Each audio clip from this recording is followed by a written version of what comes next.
So, sino yung nauna? So ito pong nauna sir is si Sergeant Democrito at yung pangalawa po si Sergeant Disler. Okay, go ahead. So ito lang po ang nabigay sa amin sir na CCTV copy kasi nag-consult sila sa lawyer din po nila. Ano pangalan ng salita? Ikaw? Staff Sergeant Democrito po, Your Honor. Demokrito, saka yung driver, ano pangalan? Desden. Kayong dalawa ang kasama doon sa pinaglagyan ng pera. Di ba? Sila nga At kaya nagbilang. hindi yung masasagot yung mga katanungan ni Congressman Acop dahil yun ang ginagamit yung sasakyan. Yung sasakyan ni Quijana. Di ba? Kaya hindi yung masagot kasi yun ang totoo eh. Ha? Pinatatagal nyo, you're just prolonging the agony. But at the end of the day, magkakaproblema kayo at magkakaroon kayo talaga ng kaso at makukulong kayo. Maniwala kayo sa amin. Mr. Chair, Sige, Congressman Busita. baka si Staff Sergeant Democrito and Sergeant Dexter, baka gusto niyo yung bigyan namin kayo ng second chance. Anong sasakyan ginamit niyo?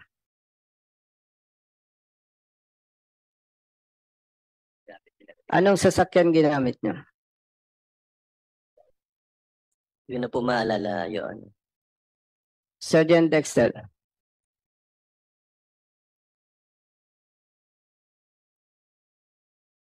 Okay, gentleman's agreement.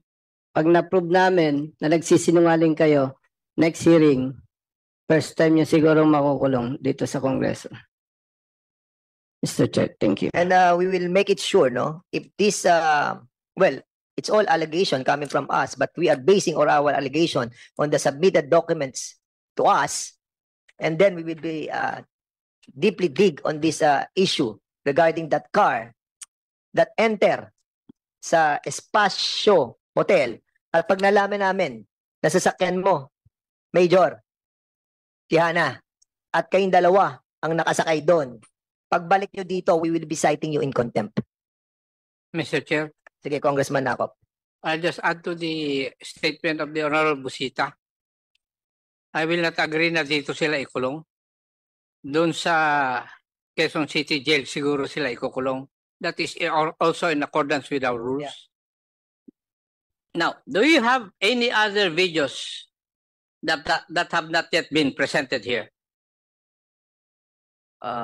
Yes, Your Honor. Can we have the privilege to see these videos that have not yet been presented?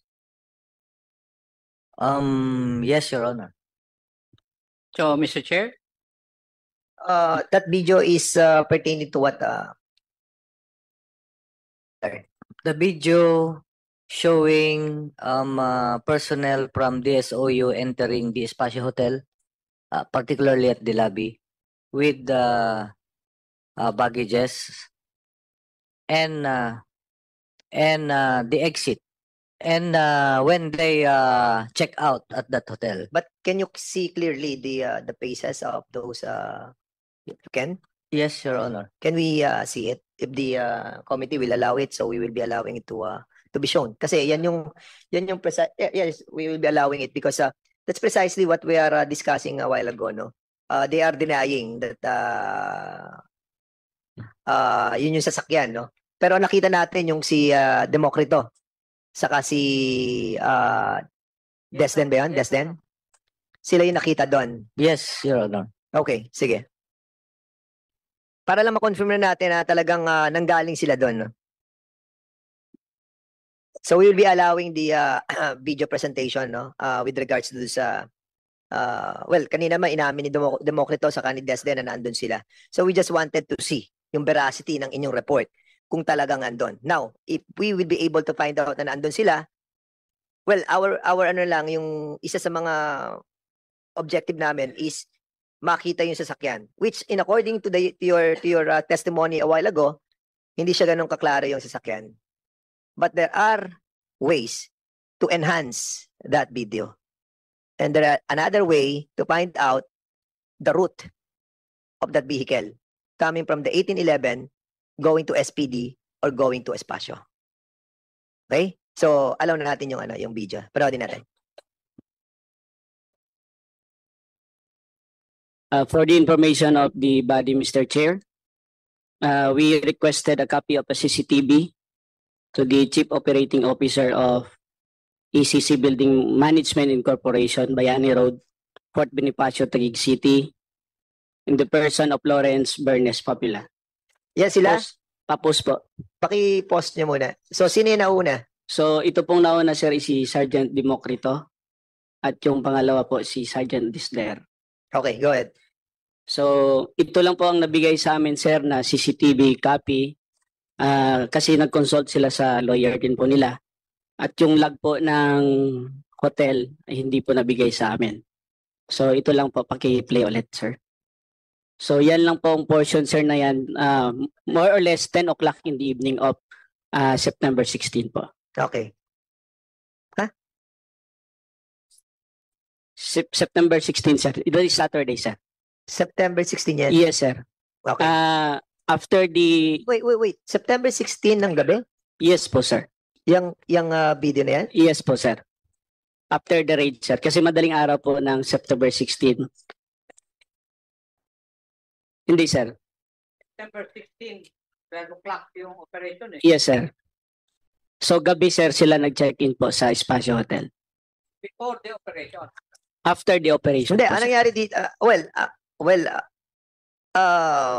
After the operation. Yes, Correct, sir. after the operation. Sige. So, the following day, sir, that is Gabi. 10 o'clock in the evening, sir.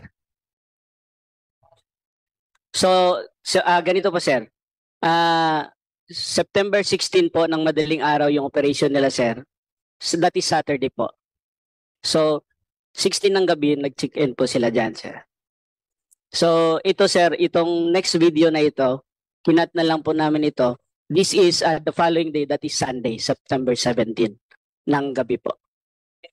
Yes, sir, nag-check out na po sila dyan. Check out na yan ng 17. Yes po, sir. So, yung 16 yung kanina. Yung kanina po, sir. 16 ng gabi yun. Doon Yes, sila po. nag-check-in. Yes, sir. Okay, sige. Go ahead. So this video, sir, is on September 17, that is Sunday evening. Almost 10 o'clock po.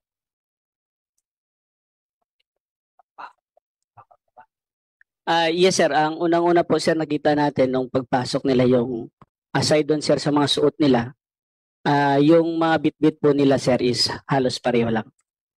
And according to our validation, sir, itong mga laman nitong mga touchy case na to or the baggages is yung pera po.